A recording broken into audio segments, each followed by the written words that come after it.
নমস্কার বন্ধুরা, my loving কিচেনে আপনাদের সবাইকে স্বাগত।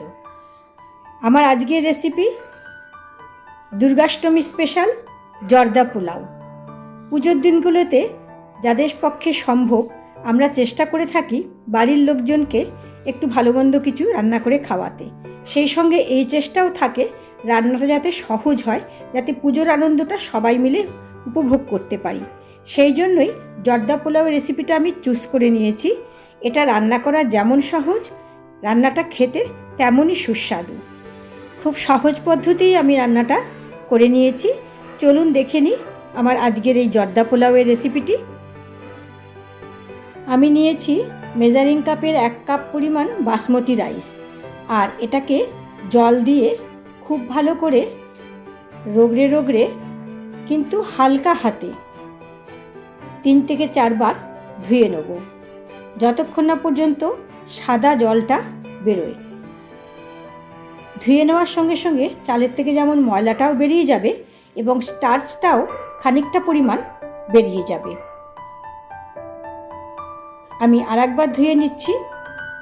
4 বার ধোয়া আমার হয়ে গেল। এবারে আমি 30 থেকে 45 মিনিট পর্যন্ত চালটাকে ভিজিয়ে রাখবো। তারপরে জলটাকে ছেঁকে নিয়ে এরকম একটা কিচেন টাওয়েলের ওপরে চালগুলোকে ছড়িয়ে দেবো আর হালকা হাতে মুছে মুছে নেব, যতটা সম্ভব জলটাকে মুছে নেওয়া যায়। বারে বারে উল্টে পাল্টে জলটাকে মুছবার চেষ্টা করে নেব। আর এরপরে এটাকে একটা স্ট্রেনারের উপর দিয়ে একেবারে শুকনো ঝরঝরে করে রেখে দেব ভাত তৈরির জন্য। এরপরে গ্যাসে হাই ফ্লেমেতে চালের 5 গুণ পরিমাণ জল নিয়ে একদম পুরো বয়েল আসা পর্যন্ত অপেক্ষা করছি। পুরো বয়েল এসে গেলে আমি 1 চা চামচ পরিপূর্ণভাবে হলুদের গুঁড়ো দিয়ে দিলাম। না, হলুদ গুঁড়ো দিলে যে আপনি মনে করতে পারেন যে খাবারে বোধহয় হলুদের গন্ধ হবে, সেটা একেবারেই নয়। তার কারণ খোলা অবস্থায় রান্নাটা করব, এতে করে যেমন হলুদের গন্ধটাও চলে যাবে, তেমন চাল থেকে অতিরিক্ত স্টার্চটা চলে যাওয়ার ফলে ভাতটা যে চিপচিপে ধরনের হয় সেটা কিন্তু হবে না, বরং ঝরঝরে ভাতই তৈরি হবে। দেখে নিন আমি কিভাবে করছি। স্ট্রেনারের চালটা দেখুন কীরকম ঝরঝরে হয়ে গেছে। এই চালটা আমি এবারে এই ফুটন্ত জলের মধ্যে ছেড়ে দেব। ছেড়ে দেওয়ার পর হাতা দিয়ে বেশ ভালো করে নেড়ে দেবো, যাতে চালটা একই জায়গায় আটকে না থাকে। চালটা খুব ভালোভাবে ফুটে যাওয়ার পরে আমি দিয়ে দিলাম একটা তেজপাতা আর 5-6টা ছোটো এলাচ, 2টো লবঙ্গ, 2টো দারচিনি আর একটা বড় এলাচ। এগুলো সবকটাই কিন্তু আমি খুব ভালো করে ধুয়ে নিয়ে তবেই চালে ছেড়েছি। 6 মিনিটের মতো চালটাকে সেদ্ধ করতে হবে, তবে 80% কিন্তু সেদ্ধ হবে। 6 মিনিটের পর একটু চেক করে নিতে হবে। সময়টা একটু 19-20 হতে পারে। চালটা নরম হবে ঠিকই, কিন্তু ভেতরে একটু মাঝ থাকবে। একেবারে পুরোপুরি সেদ্ধ হয়ে গেলে কিন্তু পোলাওটা গলে যেতে পারে। আমার 6 মিনিট হয়ে গেছে, তবে 2-1 মিনিট এদিক ওদিক হতে পারে। এবারে আমি হাতাতে করে ভাত খানিকটা তুলে নিয়ে দেখছি রান্নাটা আমি যেরকম চেয়েছি 80% মতোই আমার সেদ্ধ হয়ে গেছে। গ্যাসটাকে অফ করে দিলাম। এবারে জলটাকে ছেঁকে নেব। মাঠটা ছেঁকে নিয়েছি। এবার একটা বড় প্লেটেতে ভাতটাকে ছড়িয়ে দিলাম, যাতে তাড়াতাড়ি ঠান্ডা হয়ে যায়, আর হালকা হাতে চারিদিকে নেড়ে দিচ্ছি। এরকম মাঝে মাঝেই ঠান্ডা না হওয়া পর্যন্ত হালকা হাতে ওপর নিচ করে দিতে হবে ভাতগুলোকে, যাতে খুব তাড়াতাড়ি ঝরঝরে হয়ে যায়। আর এই সময় গোটা গরম মশলা যেগুলো দিয়েছিলাম সেগুলো সব বেছে ফেলে দিচ্ছি, তার কারণ খাবার সময় মুখে গেলে খুব খারাপ লাগে। আবারও আমি নাড়াচাড়া করে দিচ্ছি। পাখার তলায় রেখেছি যাতে তাড়াতাড়ি ঠান্ডা হয়ে যায়। ভাতটা এবারে ঠান্ডা হয়ে গেছে আর ঝরঝরেও হয়ে গেছে। আমি এবারে পরের স্টেপটায় চলে যাচ্ছি। এবারে একটা কড়াই নিয়ে তাতে 1/4 কাপ ঘি দিয়ে দিলাম। ঘিটা গলতেই আমি কিছুটা গোটা গরম মশলা, একটা বড় এলাচ, 6টা ছোটো এলাচ আর 2টো লবঙ্গ দিয়ে দিলাম।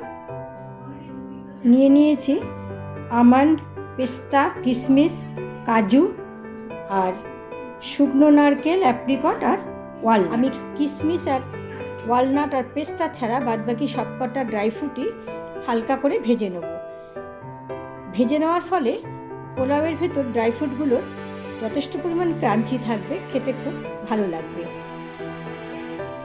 ড্রাই ফ্রুটগুলো ভেজে আমি তুলে নিলাম, আর এরপরে কটা কিশমিশগুলো আমি দিয়ে দেবো হালকা করে।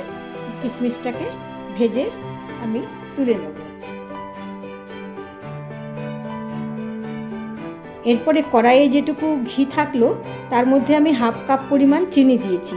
আমি হাফ কাপ পরিমাণ দিয়েছি, জেনারেলি জর্দা পোলাওয়ে অনেক বেশি মিষ্টি খাওয়া হয়। আমার এখানে অতটা মিষ্টি পছন্দ নয় বলেই আমি হাফ কাপ দিয়েছি। তবে আপনি যদি মনে করেন তাহলে 1 কাপ থেকে 1.25 কাপ পর্যন্ত চিনি আপনি এখানে দিতে পারেন। চিনিটা গলা পর্যন্ত, খানিকটা গলা পর্যন্ত আমি অপেক্ষা করছি। এরপরে 1/4 কাপ জল আমি চিনিটার মধ্যে দিয়ে দিলাম, যাতে চিনির দানাগুলো একেবারে গলে যায়। চিনির দানাগুলো গলা পর্যন্ত আমি অপেক্ষা করব।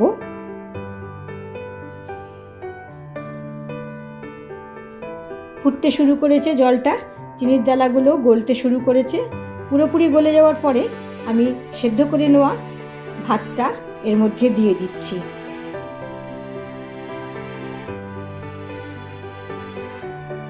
আর এর সঙ্গে ড্রাই ফ্রুটগুলো দিয়ে দিলাম। ভালো করে নাড়াচাড়া করে নিয়ে আমি ঢেকে দেব প্রথমে মিনিট 5 জন্য।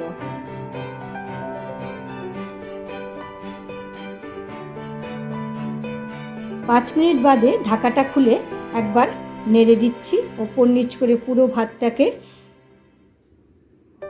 চিনির সঙ্গে মিশিয়ে দিচ্ছি। এবার আমি ঢেকে দেবো একদম 10 মিনিটের জন্য। এর মাঝে কিন্তু আর খুলবো না। 10 মিনিট পর আমি আরেকবার নেড়ে দিয়ে আবার ঢেকে দেব।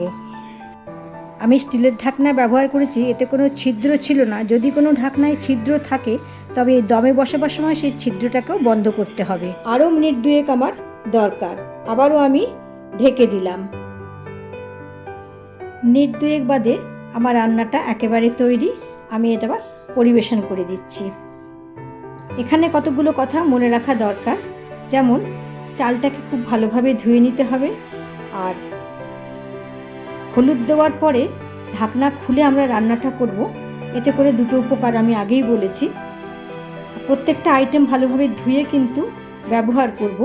আমি ঘি এবং চিনি দুটোই খুব কম মাত্রায় ব্যবহার করেছি, তবে আপনারা চাইলে পছন্দ অনুযায়ী ব্যবহার করতে পারেন।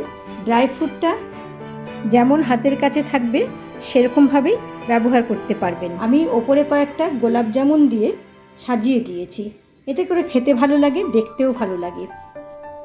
রেসিপিটা কেমন লাগলো জানাতে কিন্তু ভুলবেন না। আর হলুদ দেওয়ার ফলে আমার জর্দা পোলাওয়ের কালারটা কেমন হয়েছে কমেন্ট করে কিন্তু জানাবেন। রেসিপিটা ভালো লাগলে ভিডিওটা লাইক শেয়ারের সঙ্গে সঙ্গে চ্যানেলটাকেও সাবস্ক্রাইব করে নেওয়ার অনুরোধ রইল।